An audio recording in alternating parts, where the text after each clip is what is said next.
Man grabs a child and runs off with them in his arms, leaving everyone shocked and desperate with the situation. But the real reason was what shook everyone to their core. This story took place on a calm afternoon, under the clear sky that usually blessed the rural area with serene days. Mr. Johnson was engaged in a routine task on his extensive farm. With firm steps and a watchful eye, he walked the perimeter of the vast lands under his care, inspecting every inch of the fences that protected the livestock and crops from the invasive outside world. As he adjusted a piece of barbed wire that seemed to yield under the weight of time, his eyes caught a movement in the distance, on the dirt road that snaked through his property until it disappeared into the horizon. It was a solitary figure, advancing with uncertain and faltering steps, almost as if each step were a question. Curious and concerned, Mr. Johnson set his tools beside the fence and started walking toward the road. As he approached, the silhouette began to take shape and revealed itself to be a young man. His disoriented walk and slouched posture suggested exhaustion or despair. Mr. Johnson, with his many years of experience, immediately recognized the signs of someone in serious need of help. "Hey boy, are you lost?" called Mr. Johnson, his voice carrying a mix of concern and welcoming. The teenager stopped, his eyes lifting with hesitation. His face, dirty from dust and marked by the sun, contrasted with the vulnerability in his eyes which swept the surroundings before settling on the older man. I don't know. I think so," he replied, his voice weak, betrayed by a visible tremor of uncertainty. Mr. Johnson approached closer, reducing the distance with slow steps so as not to startle the boy. "You look tired. Come with me. Let's find you a place to rest and something to eat. You can tell me how you ended up here once you're more comfortable." The young man looked at Mr. Johnson, measuring his sincerity. After a brief moment, a hesitant nod came as a response. He followed the farmer, with each step seeming less uncertain as they approached the big house. As they entered through the back door, Mr. Johnson guided the teenager to the spacious kitchen, where the smell of fresh bread and aromatic herbs filled the air. "Sit here. I'll get something for you to eat," he said, pointing to a sturdy chair by the wooden table. As the young man settled in, Mr. Johnson prepared a simple yet nutritious plate: homemade bread with butter, a piece of cheese, and a fresh apple. Placing the food in front of the boy, he watched him begin to eat with a mix of hunger and caution. "What's your name, son?" asked Mr. Johnson, sitting down at the table to offer company. "Michael," came the reply between bites. "I got lost. I've been walking for a long time. I'm not sure for how long." Mr. Johnson nodded, understanding the gravity of the situation. "Well, Michael, you're safe here now. We'll figure everything out tomorrow. For today, you rest." This act of kindness, simple yet profound, not only offered Michael a temporary refuge, but also sowed the roots of a bond that would prove transformative, both for the lost young man and for the kind farmer. Unbeknownst to them, both had embarked on the beginning of a journey that would change their lives forever. As daylight began to give way to the elongated shadows of dusk, Michael's situation on the Johnson farm took on a more permanent shape. With each shared meal and every task completed side by side, a sense of belonging began to bloom in the young man's heart, a feeling that had been foreign and fleeting in his life until then. Mr. Johnson, observing how easily Michael integrated into the farm's routine, decided to call a family meeting. On a quiet evening after dinner, he gathered his wife and their 2 children in the spacious living room, where walls lined with family photographs seemed to bear witness to the seriousness of the moment. "As you all know, Michael has been with us for a few weeks now," Mr. Johnson began as everyone nodded. "He's been a great help on the farm, and more importantly, he's shown himself to be a young man with a good heart." Mrs. Johnson, always the first to offer a comforting smile, added, "He doesn't have anywhere to go, and well, I feel like he belongs with our family now. Don't you agree?" The couple's children, a teenager and a young adult, exchanged glances before agreeing. "He's cool, and I think he likes being here. It would be weird to see him leave now," said the younger son, clearly pleased with the idea of having a new brother. With the family unanimous in their decision, Mr. Johnson turned his attention to the practical matter of Michael's legal status. In the days that followed, he contacted local authorities and sought advice on how they could formally take in the young man. While they awaited responses and guidance, life on the farm continued as usual, with Michael becoming more involved in daily activities and family bonds. Michael, for his part, absorbed every gesture of acceptance like a balm for the wounds of a childhood marked by uncertainty and abandonment. He quickly learned not only the skills necessary for farm tasks, but also the habits and traditions of the Johnson family. From helping with the harvest of vegetables to participating in preparations for the local market, each day was an opportunity to strengthen his connection with his new family. As weeks turned into months, Michael's presence in the Johnson household became as natural as the vines that entwined the porch. He was no longer a stranger who had wandered onto the farm. He was now a family member, sharing in meals, laughter, and even moments of challenge. This growing integration was interrupted one morning by a letter from the local social services. The response they received was a mix of formality and hope, indicating that as long as no claims or objections arose from biological relatives, the Johnsons could begin the formal adoption process. With this news, Mr. Johnson knew it was time to share their plans for Michael's future with him. Finding him in the barn, where Michael was organizing some tools, Mr. Johnson placed a friendly hand on his shoulder. "Michael, we have something important to discuss about your place in this family and what comes next," he said, signaling the start of a conversation that would define the next chapter in the young man's life. As the seasons passed, the Johnson farm witnessed not only the cycle of planting and harvest, but also the blossoming of a new chapter in Michael's life. After receiving the initial letter from social services, Mr. Rafe and Mrs. Johnson immersed themselves in the legal processes required to formalize Michael's adoption.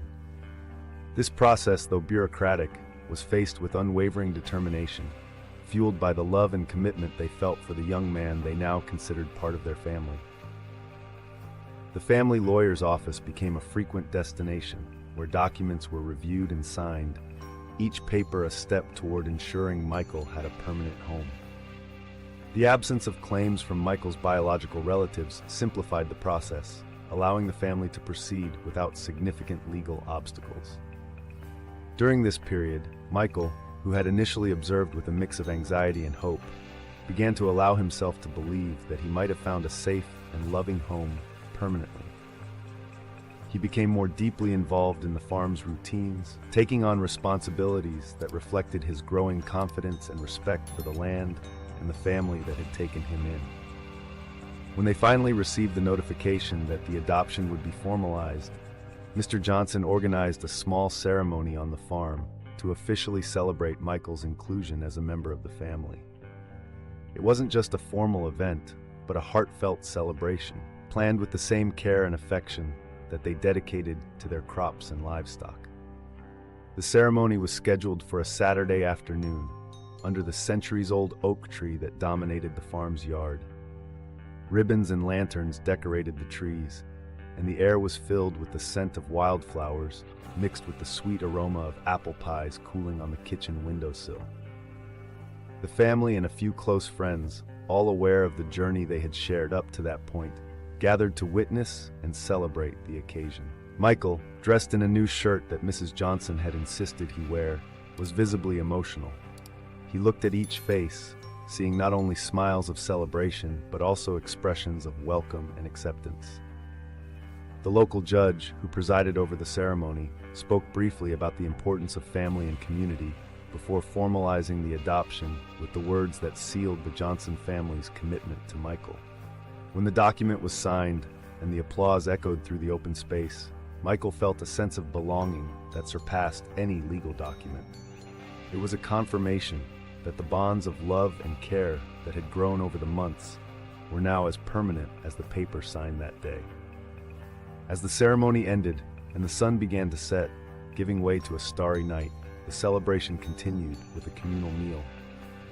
As everyone gathered to share stories and laughter, the atmosphere was one of genuine joy, marking the beginning of a new chapter in Michael's life, now officially a Johnson. Years slipped quietly by on the Johnson farm, marked by the changing seasons and Michael's growth, who had transformed from an unexpectedly taken-in young man into a fundamental pillar of the family and the farm. Over time, he not only integrated, but also began to leave his mark on the community. And now he was preparing for one of his biggest challenges, organizing the grand annual family gathering. This event had been a tradition long before Michael arrived at the farm, an occasion that brought the extended Johnson family together from all over the country. Preparations began weeks in advance, with detailed lists and meticulous plans that transformed the event from a simple gathering into a spectacular celebration of family life and shared roots. Under Michael's careful supervision, the farm came alive with a vibrancy rarely seen during the rest of the year.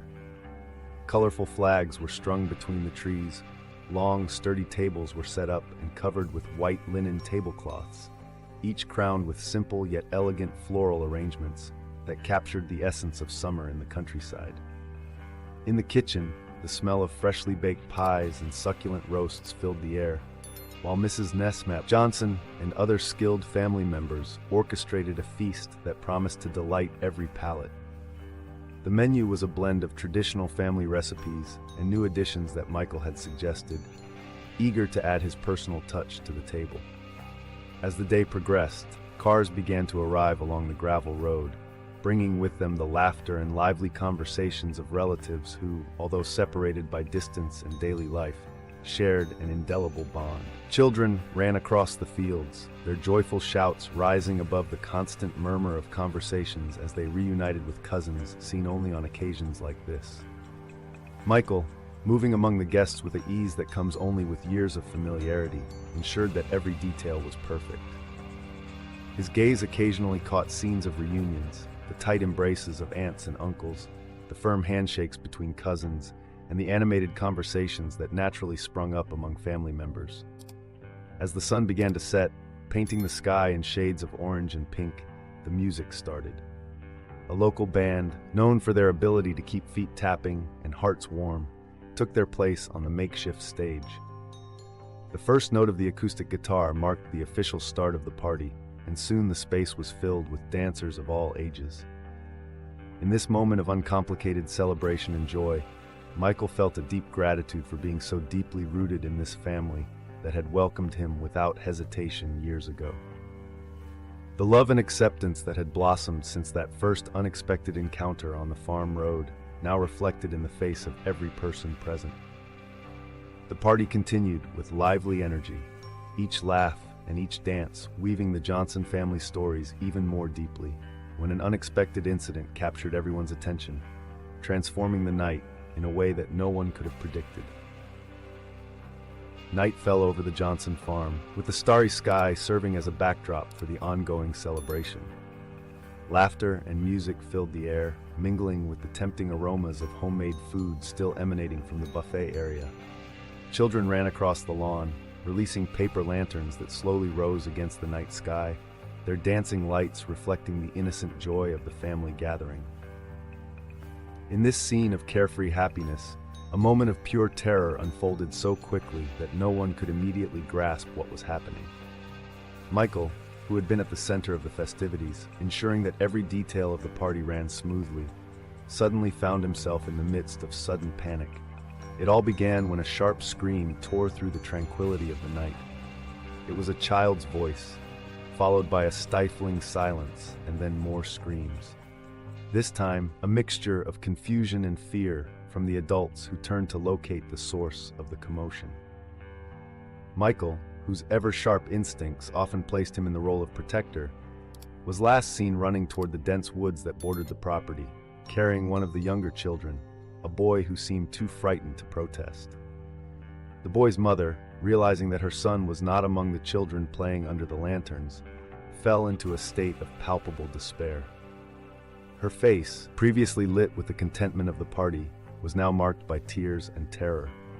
She called out her son's name, her voice growing more panicked with each unanswered cry.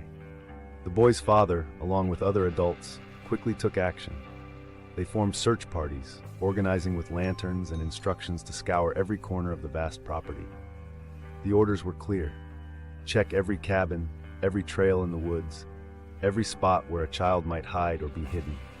The music and dancing stopped almost instantly, replaced by an urgent, tense atmosphere. The party, which had been a picture of joy and celebration, transformed into a scene of collective anguish. Guests joined the search, while others tried to comfort the distraught mother, who could barely stand in her state of distress. Meanwhile, Michael, with the boy still in his arms, disappeared into the darkness of the woods, out of sight of the guests and shrouded in mystery. What could have driven Michael, respected and loved by all, to act so abruptly and alarmingly? This question echoed in everyone's minds as the search intensified, with the hope that both he and the boy would be found safe and sound before the night gave way to dawn. As the night wore on, the grounds of the Johnson farm, usually a place of work and celebration, transformed into a dark labyrinth of shadows and whispers. Lanterns cut through the darkness, moving frantically in the hands of guests turned searchers, each driven by a mix of determination and desperation. The vast expanse of the property, normally welcoming and familiar, now felt strangely alien and intimidating under the cover of night. Small groups, hastily organized by the boy's father, split up in various directions. Some headed for the densely wooded forest to the north, where the thick underbrush made progress slow and meticulous. Others scoured the open fields to the south, their voices calling out the names of Michael and the boy, each shout a sharp reminder of the potential danger both faced. As the search teams moved, the boy's mother stayed close to the house, her hands clasped in silent prayer, her eyes fixed on the path leading to the woods. With each group that returned without news, her face grew paler, hope dimming like the starlight obscured by the dark clouds beginning to form in the night sky. Time seemed to warp, with minutes stretching into hours. The wind whispered through the trees, carrying with it unintelligible murmurs that only served to heighten the tension among the searchers. At one point, a lantern's light flickered through the mist that was beginning to form, a false alarm that sent a group running back to the meeting point, their faces marked by frustration and fear. Beyond the physical efforts of the search, psychological worry weighed heavily on every participant. Speculation about what might have driven Michael to act in such a way swirled uncontrollably. Had he perceived a threat that the others didn't see? Or was something more sinister unfolding under unknown pressure? As the night deepened, resources became scarcer. The boy's father, leading with a mix of courage and fear, decided they needed to expand the search area. Communicating through cell phones with rapidly draining batteries, he organized for some guests to fetch more lanterns, batteries, and even tracking dogs from a neighboring farm, hoping that the animals' keen senses might succeed where humans were failing. As they prepared for this expanded search effort, a brief pause allowed everyone to gather their strength and face the reality that the situation might not resolve as quickly or as easily as they had hoped. Still, the determination to find Michael and the boy before dawn kept everyone moving, each step a testament to their refusal to give up. At the edge of the woods, a muffled shout from one of the search teams signaled a new discovery. Hearts pounded with renewed hope as everyone rushed toward the location, ready to confront whatever awaited them. Night had completely swallowed the light when one of the search groups, equipped with newly acquired, more powerful lanterns and a renewed sense of urgency, decided to follow an old, seldom-used path that wound through the most remote part of the Johnson farm. The undergrowth made progress difficult, scratching at their legs and slowing their steps, but the muffled sound of voices seemingly coming from somewhere ahead urged them on. As they advanced, the silhouette of a structure began to take shape against the night horizon. It was a wooden cabin, long abandoned, with broken windows and a door hanging off its hinges, a silent testament to years of neglect. As they drew closer, the sound of voices became clearer, a mix of whispers and murmurs that seemed to sway with the wind. The searchers' hearts raced, a mix of hope and fear, making their hands tremble as they pointed their lanterns toward the cabin's entrance. The light revealed fresh marks on the dusty ground, footprints indicating recent passage. With a nod of the leader's head, the group positioned themselves around the cabin, bracing for whatever they might find. Slowly, the group leader pushed the door with the end of his flashlight. The sharp creak shattered the night's silence, echoing through the cold air like a forewarning. Inside the cabin, the lantern light danced on the wooden walls, casting grotesque shadows that seemed to move on their own. And there, in the farthest corner of the single room, Michael was kneeling on the floor, the child clinging to him, both appearing more relieved than frightened to see the lights. The tension that had filled the air until then began to slowly dissipate, but unanswered questions still kept everyone on edge. What had happened here? Why had Michael run into the woods with the child? His expression, though relieved, carried the weight of unspoken concerns, suggesting that the story behind his impulsive act was more complex than a simple misunderstanding. The searchers, still breathless from the run and the adrenaline of the moment, lowered their beams of light and cautiously approached. Michael looked at them, his eyes reflecting a mix of gratitude and fear, knowing that the next words and actions would determine the many possible outcomes of this already unforgettable night. As the first murmurs of an explanation began to flow from Michael, everyone's attention was fixed on him and the child. The words, not yet fully formed, hung in the air, promising to reveal the hidden layers of a drama that had disturbed the Johnson family's peace more deeply than the night's darkness ever could. Just as the truth began to emerge from Michael's lips, the night was torn apart by the sound of approaching sirens. The blue and red glow of emergency lights cut through the darkness, bathing the abandoned cabin and its surroundings in intermittent flashes. The police vehicles, with their lights flashing incessantly, created a light show that seemed out of place in the usual tranquility of the Johnson farm. The officers, as they stepped out of their cars, brought with them an aura of authority and urgency that immediately altered the dynamics of the scene. With quick, decisive steps, they headed toward the cabin, their powerful flashlights and weapons in hand, ready to face whatever the night might hold. Every movement was calculated, every look intense, as they prepared to unravel the mystery that had mobilized an entire community. As they entered the cabin, they found Michael still kneeling, the child by his side, both surrounded by family members and searchers who had become witnesses to an unexpected drama. The police, with an efficiency that contrasted with the palpable tension of the environment, began to assess the situation, quickly asking about the child's well-being and the circumstances that had led to his temporary disappearance. Michael, whose intentions were still an enigma to everyone except himself and the child, slowly stood up. His face, illuminated by the flashing blue and red of the police lights, showed clear signs of exhaustion and emotional stress. Despite the confusion and suspicions hanging in the air, his demeanor was one of relief at having been found, mixed with an understandable caution under the officers' inquisitive gazes.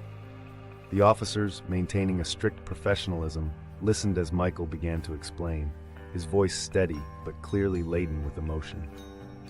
He spoke of his reasons, the circumstances that had precipitated his abrupt run to the safety of the cabin, details that began to shed light on the shadows of that turbulent night.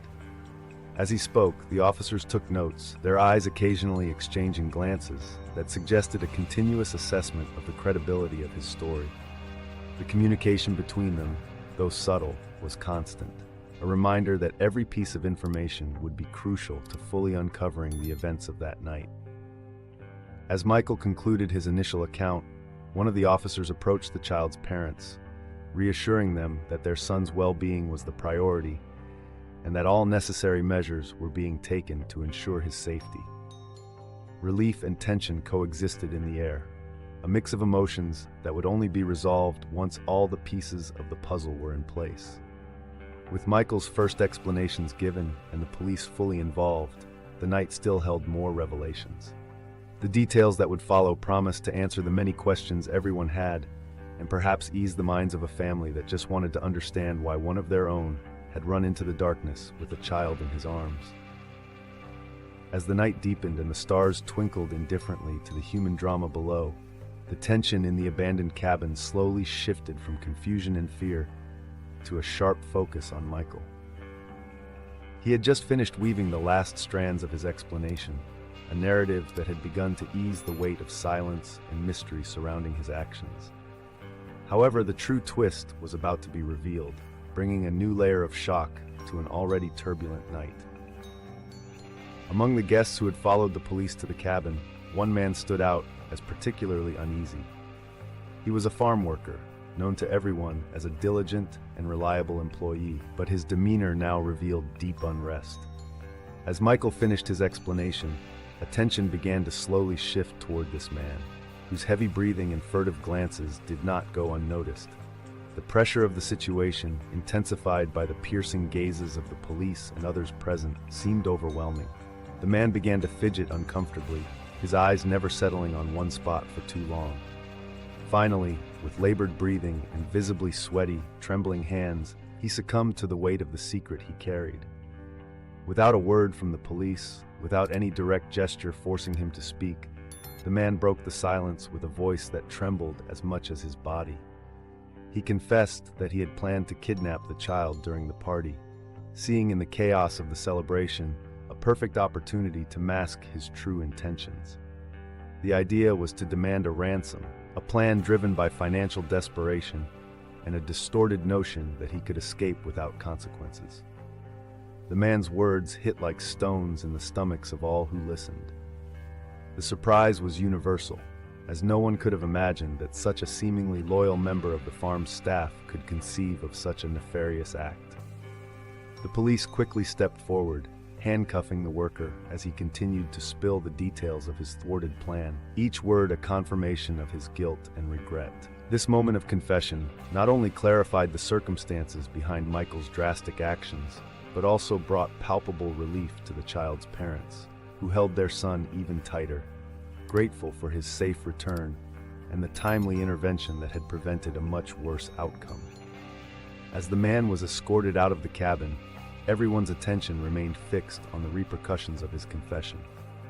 Questions about how and why he had come to such a decision still hung in the air, a grim reminder that even in such a close-knit community, hidden despairs can lead to acts of unimaginable desperation. With the worker now in custody and the details of his plan being recorded by the police, the community began to process the trauma of the night, each person grappling with the revelation in their own way, as they prepared for the next steps and the measures that would need to be taken to restore peace and security to the farm. The night was still shrouded in tense silence when the last words of the dishonest worker echoed through the cabin and across the surrounding fields. The revelation of such a sinister plan had deeply shaken the community. But amid this whirlwind of emotions and confessions, Michael emerged not as a fugitive, but as an unlikely hero whose hasty actions had in fact safeguarded an innocent life. Michael, with his sharp perception and intuition that had always served him well, had begun to notice signs of irregular behavior in the worker weeks before the party. Small deviations in routine, phone conversations that abruptly stopped when someone approached, and a poorly concealed anxiety that seemed to consume the man. For Michael, each of these details formed a mosaic of suspicions that, though initially vague, began to take on an alarming shape as the party approached. On the fateful night, as the farm filled with laughter and music, Michael kept a watchful eye. His vigilance led him to witness a discreet exchange between the worker and an unknown figure at the edge of the property, an encounter that confirmed his suspicions and catalyzed his decision to act. Knowing that directly confronting the man could lead to a dangerous confrontation or trigger a reaction that would put the child at immediate risk, Michael chose a more cautious approach. With a plan born out of both desperation and a desire to protect, Michael seized a moment of distraction during the party to take the child to a place he knew well, an abandoned cabin that was rarely visited by others. There, he hoped to keep the child safe while figuring out how he could alert the others without provoking a dangerous reaction from the worker. As they sheltered in the cabin, Michael tried to soothe the child, offering comfort and security, explaining in simple terms that they were playing a game of hide and seek so that the child wouldn't be frightened. At the same time, he kept his cell phone close, waiting for an opportunity to send a distress signal that wouldn't put them in immediate danger. These actions, born out of necessity and courage, underscored Michael's unwavering commitment to the family that had taken him in years ago and the community he now called his own. As the revelation of these details began to dispel the night's shadows and the misunderstandings against him, gratitude and admiration for his bravery started to replace fear and uncertainty. With the truth of Michael's intentions now clear to everyone, the tension that had filled the air began to dissipate. The night, though still heavy with reflections and the repercussions of what had been revealed, now promised to move toward a resolution and understanding that had previously seemed distant. After the tumultuous revelations and confessions that marked the night, a palpable sense of calm began to settle over the Johnson farm. The stars, silent witnesses to the events, seemed to shine a little brighter, reflecting the collective relief that filled the air. The threat had been dispelled, and with it, the weight of uncertainty that had pressed on the hearts of everyone present. At the center of it all, Michael became the focus of a deep sense of gratitude. The Johnson family, especially the child's parents, approached him with a recognition that went beyond words. They embraced him, a gesture that conveyed more than any speech could. It was a hug that spoke of relief, of a silent thank you for having their son back in their arms. Safe and sound, thanks to Michael's quick thinking and bravery. The guests, who hours earlier had been gripped by panic and confusion, now gathered around Michael, each one eager to express their admiration and gratitude. Hands were shaken with fervor, backs were patted in gestures of camaraderie and respect. The air was charged with a renewed sense of community spirit, a reminder that even in the darkest of circumstances, courage and decisive action can bring light and resolution. The children, unaware of the full gravity of the situation, but attuned to the adults' relief, now ran around with renewed energy, their laughter once again filling the space that had, for a brief period, been taken over by fear. They gravitated toward Michael like a hero in their imagined adventures, seeing in him the embodiment of a protector. As they sheltered in the cabin, Michael tried to soothe the child, offering comfort and security, explaining in simple terms that they were playing a game of hide and seek so that the child wouldn't be frightened. At the same time, he kept his cell phone close, waiting for an opportunity to send a distress signal that wouldn't put them in immediate danger. These actions, born out of necessity and courage, underscored Michael's unwavering commitment to the family that had taken him in years ago and the community he now called his own. As the revelation of these details began to dispel the night's shadows and the misunderstandings against him, gratitude and admiration for his bravery started to replace fear and uncertainty. With the truth of Michael's intentions now clear to everyone, the tension that had filled the air began to dissipate. The night, though still heavy with reflections and the repercussions of what had been revealed, now promised to move toward a resolution and understanding that had previously seemed distant. After the tumultuous revelations and confessions that marked the night, a palpable sense of calm began to settle over the Johnson farm.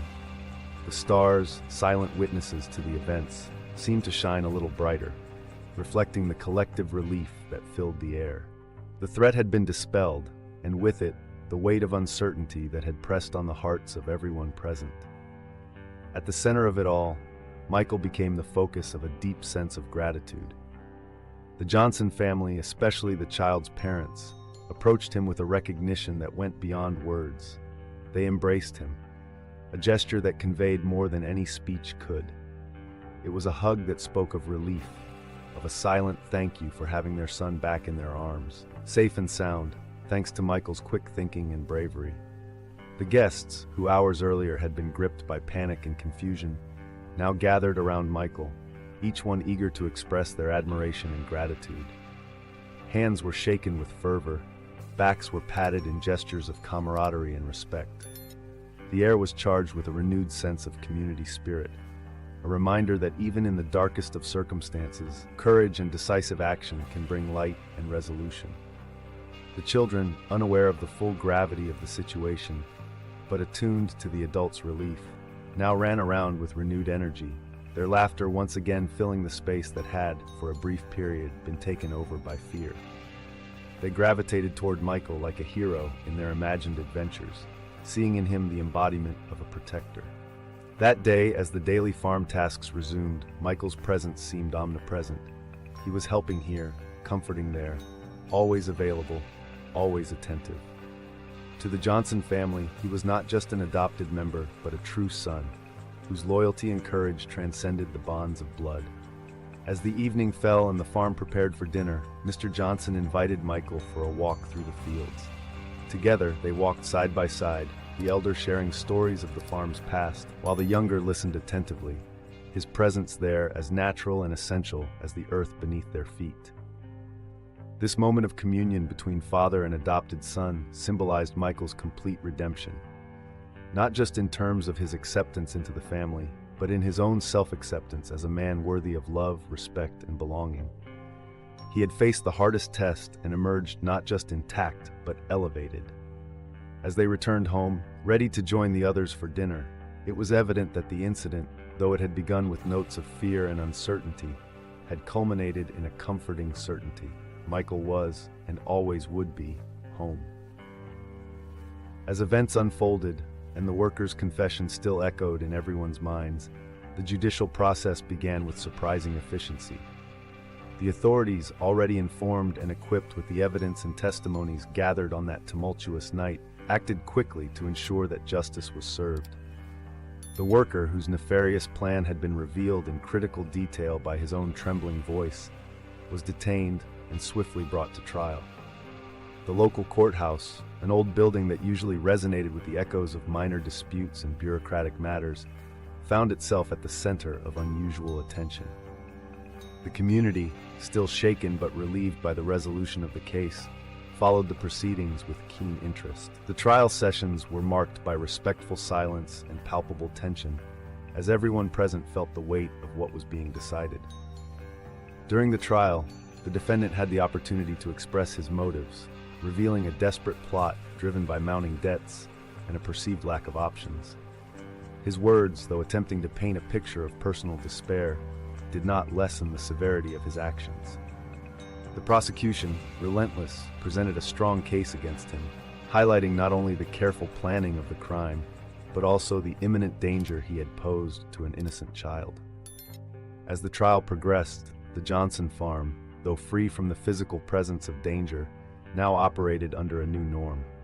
The previous serenity was replaced by heightened vigilance, a subtle shift in routine that involved more frequent security checks and more open communication about the presence and activities of visitors and workers. Michael, as the inadvertent catalyst of this new prudence, was often consulted on best practices, his insight and bravery recognized as valuable assets. When the trial reached its inevitable verdict, with the worker being found guilty and sentenced to a significant penalty, a collective sigh of relief was felt throughout the community. Justice had been served, not only in the form of punishment for the guilty, but also in the reinforcement of the commitment to collective safety and well-being. At the farm, life began to resume its course with cautious normality. The daily work, established routines, and family interactions continued, now tinged with the understanding that tranquility can be quickly disrupted, but also restored through resilience and community unity.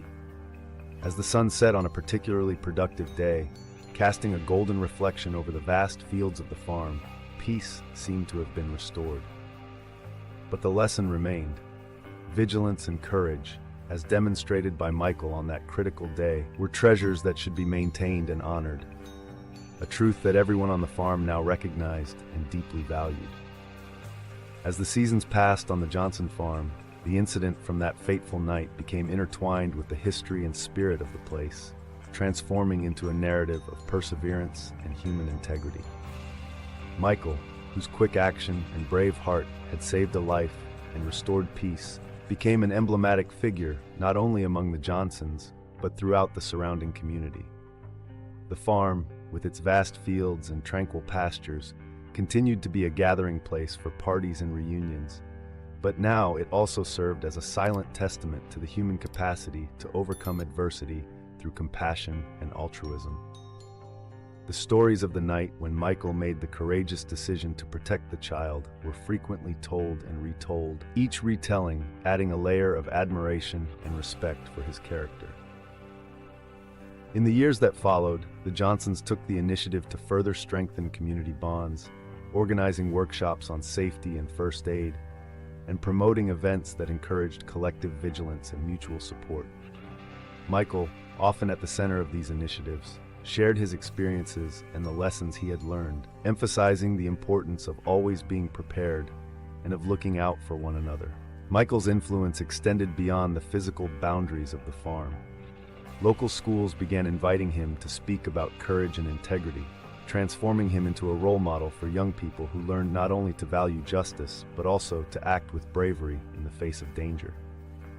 His legacy of kindness, a counterpoint to the malicious act he had helped to thwart, inspired a new generation to stand up against injustice with compassion and determination.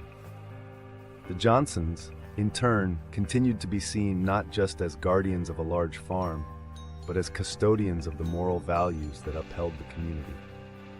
The story of Michael and the incident at the party, now an integral part of the family's legacy, was remembered not as a moment of fear, but as a turning point where kindness proved more powerful than any malice.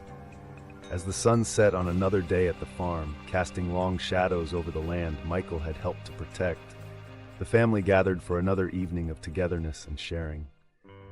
Among laughter and plans for the future, there was a shared sense of gratitude and a renewed belief in the strength of the human spirit. Kindness, like the great tree under which they sat, had deep and enduring roots, strengthened by the courage of a man who, once a stranger, was now a brother, a son, and above all, a true hero. So, if you're not subscribed yet, click on the subscribe button below and join our community. Thank you for your support and see you in the next videos.